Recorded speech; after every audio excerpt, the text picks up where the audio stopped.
Dino, did you ever wonder from where does the rain come? Oh, yes, I did, my dear. I thought there might be someone in the sky who starts a shower. Then one day, Mama Dino took me to the kitchen and showed how the stove's heat causes the hot water to turn into steam or vapors. In the same way, my dear, the water in our ponds, rivers, and seas turns into vapor or air by the heat from the sun. This is called evaporation. Now, when the water vapor rises up in the air, it goes up and up and up till it reaches the sky, where it is very cold. So the warm water vapor turns to tiny water drops due to the cold. This is called condensation.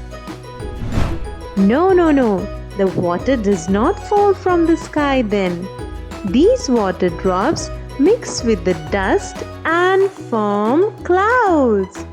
If you look up in the sky, you can see many such clouds.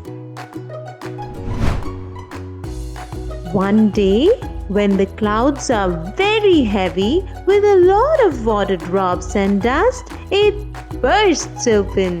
And that's when we get rains.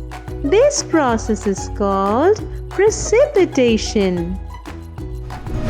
Let's see, where is the water cycle here?